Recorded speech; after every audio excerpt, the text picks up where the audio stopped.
রাজ্য ভাওয়াইয়া উৎসব অনুষ্ঠিত হতে চলেছে কোচবিহার জেলায়। এই উৎসবকে কেন্দ্র করেই আজ কোচবিহার জেলা শাসকের করণে একটি বৈঠক অনুষ্ঠিত হয়। সেখানে উপস্থিত ছিলেন কোচবিহার জেলার জেলা শাসক অরবিন্দ কুমার মিনা, কোচবিহার পৌরসভার চেয়ারম্যান রবীন্দ্রনাথ ঘোষ সহ রাজবংশী ভাষা একাডেমির চেয়ারম্যান বংশীবদন বর্মন সহ অন্যান্য বিশিষ্ট ব্যক্তিবর্গরা। রাজ্য ভাওয়াইয়া উৎসব অনুষ্ঠিত হবে 25শে ফেব্রুয়ারি থেকে 28শে ফেব্রুয়ারি পর্যন্ত তুফানগঞ্জ কলেজের মাঠে। এই রাজ্য ভাওয়াইয়া উৎসবে অতিথি হিসেবে আমন্ত্রিত হয়েছেন সিতাই বিধানসভা কেন্দ্রের বিধায়ক জগদীশ চন্দ্র বসুনিয়া। গতকাল তার অনুগামীরা সোশ্যাল মিডিয়ায় পোস্ট করেন তার নাম নেই কেন রাজ্য ভাওয়াইয়া উৎসব কমিটিতে। তা নিয়েই তোলপাড় শুরু হয়ে যায় জেলা জুড়ে। সেই অভিযোগের জেরেই আজ তাকে আমন্ত্রিত অতিথি হিসেবে রাজ্য ভাওয়াইয়া উৎসবে আমন্ত্রণ জানানো হয়েছে। রাজ্য ভাওয়াইয়া উৎসব এবারও কুচবিহার জেলায় হচ্ছে 25, 26, 27, 28 ফেব্রুয়ারি তুফানগঞ্জ কলেজ ময়দানে। যেহেতু পরীক্ষা চলছে, কোনো হাই স্কুলের মাঠ পাওয়া যাচ্ছে না, হাই স্কুল পাওয়া যাচ্ছে না, কলেজে যেহেতু কোনো পরীক্ষা নেই, তাই কলেজ মাঠে প্যান্ডেল করে ঘেরাও করে লো ভলিউমে সেখানে করার সিদ্ধান্ত আজকের এই সভায় সর্বসম্মতভাবে গৃহীত হয়েছে।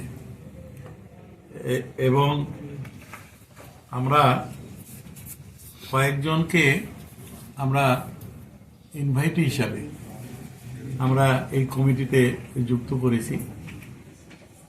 আমাদের জেলার এমএলএ জগদীশ বর্মা বসুনিয়া, ধূপগুড়ির এমএলএ প্রফেসর নির্মল রায় এবং লেখক এবং গবেষক গিরীন্দ্রনাথ বর্মন, প্রাক্তন এমপি, প্রাক্তন মন্ত্রী এবং পালপুর ডিভিশনের প্রেজেন্ট চেয়ারম্যান হিতেন্দ্রনাথ বর্মন মহাশয়।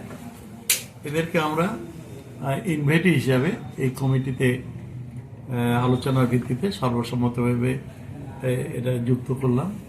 এবং আগামী 10 তারিখ তুফানগঞ্জ কলেজের মাঠে প্রথম বৈঠকটা সেখানে হবে। এবং আমরা আশা করছি যে ভাওয়াইয়া দরদি মানুষ, তাদের জন্য মমতা ব্যানার্জি, রাজ্যের মাননীয় মুখ্যমন্ত্রী, যেভাবে তাদের পাশে দাঁড়িয়েছেন এবং তাদের আর্টিস্ট হিসাবে, গায়ক গায়িকা হিসাবে তাদের স্বীকৃতি দেওয়া হয়েছে এবং লোকপ্রসার শিল্পের প্রকল্পের মাধ্যমে তাদেরকে যুক্ত করা হয়েছে। 1000 টাকা করে তারা ভাতাও পায় আর অন্যান্যভাবেও তাদেরকে সম্মানিত করা হয়।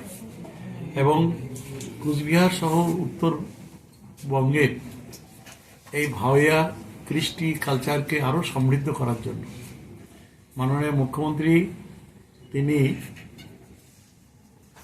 রাজবংশী ভাষা একাডেমি তিনি তৈরি করে দিয়েছেন। উত্তরবঙ্গ কালচারাল বোর্ড তিনি তৈরি করে দিয়েছেন। উত্তরবঙ্গ রাজবংশী উন্নয়ন বোর্ডও তিনি তৈরি করে দিয়েছেন এবং রাজবংশী ভাষার স্কুল তিনি অনুমোদন দিয়েছেন। অর্থাৎ এই সংস্কৃতি, রাজবংশী ভাষা, সাহিত্য, কৃষ্টি কালচারকে আরও তুলে ধরার জন্য, আরও সমৃদ্ধ করার জন্য, নতুন প্রজন্মকে এর সাথে যুক্ত করার জন্য এই রাজ্য ভাওয়াইয়া উৎসব আগামী 25, 26, 27, 28 4 দিন ধরে তুফানগঞ্জ কলেজ ময়দানে চলবে। এবং আগামী 20 তারিখের মধ্যে যে 32টা ব্লক নিয়ে এই প্রতিযোগিতাটা হবে, দড়িয়া এবং চটকা বিভাগ, 2 বিভাগ থেকে ফার্স্ট সেকেন্ড, অর্থাৎ দড়িয়া বিভাগে 2 জন ফার্স্ট সেকেন্ড এবং চটকা বিভাগ থেকে 2 জন ফার্স্ট সেকেন্ড, 4 জন করে রাজ্য ভাওয়াইয়া তারা আসবে।